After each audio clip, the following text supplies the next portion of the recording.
Polycythemia vera is a slow-growing blood cancer in which your bone marrow makes too many red blood cells. Now, these excess cells thicken your blood, slowing its flow and potentially causing complications like blood clots, which can then lead to a heart attack or stroke. Today on Behind the Mystery, we're on location in the Big Apple to learn more about this rare disease. Take a look. Our story brings us here to New York City today to find out more about a rare blood cancer which causes overproduction of red blood cells. Polycythemia vera, otherwise known as PV, leads to thickening of the blood and can result in serious health problems such as heart attack or stroke.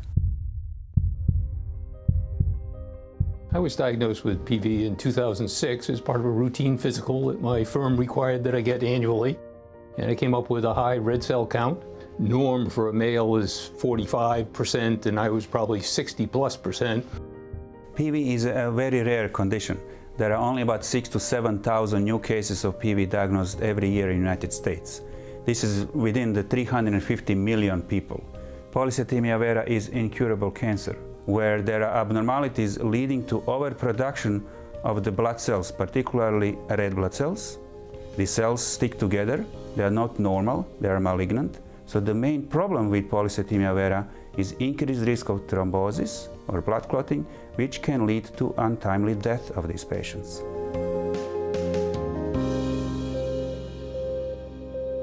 Many patients' PV is not as routinely discovered as David's. Often due to a lack of awareness of the disease itself, patients are generally diagnosed after a cardiovascular symptom or event.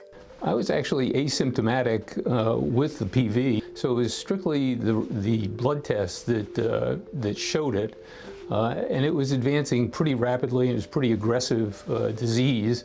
Polycythemia is a disease that's seen more often in mature adults. That is to say, it's more common in the 50 and 60-year-old age group. Patients often come in with an advanced form with a very high blood count because the symptoms are so insidious, and by insidious I mean so commonplace that patients often overlook the significance of them. I came to meet Dr. Silver when I found his name on the internet as a prolific writer of scientific papers dealing with polycythemia vera as well as the other MPNs.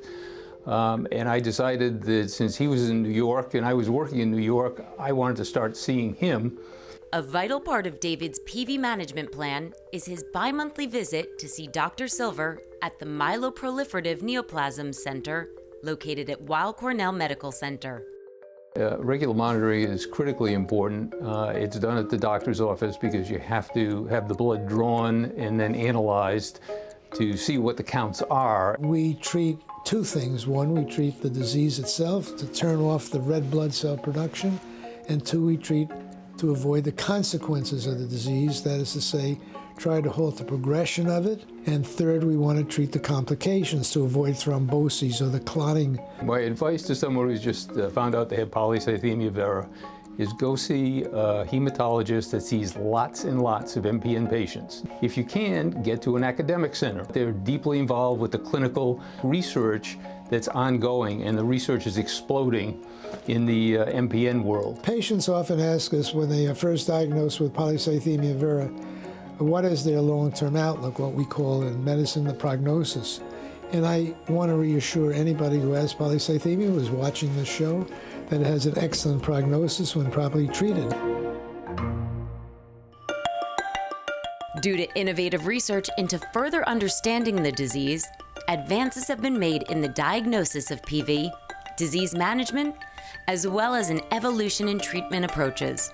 The discovery that in 95% of PV patients, there is an abnormality in the JAK2 gene has not only simplified diagnosis, but can also be used in following response to treatments. This is an exciting time for polycythemia vera patients. The diagnostic process for PV has improved. The testing for the JAK2 gene, which is mutated in almost every patient with PV, you can do that test on blood, which would lead you to possibly then do the bone marrow and make sure that the patient has a polycythemia vera. Once we have a diagnosis of polycythemia vera made, then we institute in most of the patients phlebotomy, a bloodletting, to decrease the number of red blood cells, and most of the patients are giving aspirin, a baby aspirin, to decrease the stickiness between the blood cells and decrease the risk of blood clotting. Many patients, in addition, may require cytoreductive therapy. The cytoreductive therapy would interfere with the production of the blood cells in the bone marrow or kill the blood cells in the blood. According to national guidelines, the two medications that are suggested as a first-line therapy for patients with polycythemia vera are chemotherapy agent hydroxyurea or biological agent interferon. Therapy for polycythemia vera has evolved over time. We are exploring new medications that are biologically directing its efficacy on the production of the cells in the bone marrow and change the bone marrow environment. This is an exciting time to participate in clinical studies from the patient perspective to help us develop new medications and find a cure for PV.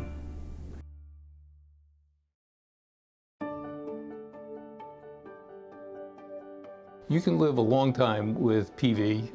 Many people live with it for 20 or 30 years, and people die with it instead of it. So it's not a death sentence by any means. However, the disease does tend to progress. And so you want to be actively involved to stop that progression to the extent you can. We certainly know how to manage this disease and put it into remission. Many diseases are incurable in medicine. I think what a patient wants to know is whether or not they can be helped. That's the first thing. And it's very important to stress that we can help all patients with polycythemia vera. There's an awful lot of information on the websites about the disease, about clinical trials, and there are any number of support groups all across the country that people join. I'm part of a community in the MPN Research Foundation because virtually everybody on the board either has the disease themselves or a relative has the disease. So we have lots of offline conversations about how things are going, and what you're being treated with, and how you're feeling. So it is a good thing to be part of a community. For more information about polycythemia vera, visit the MPN Research Foundation at mpnrf.org.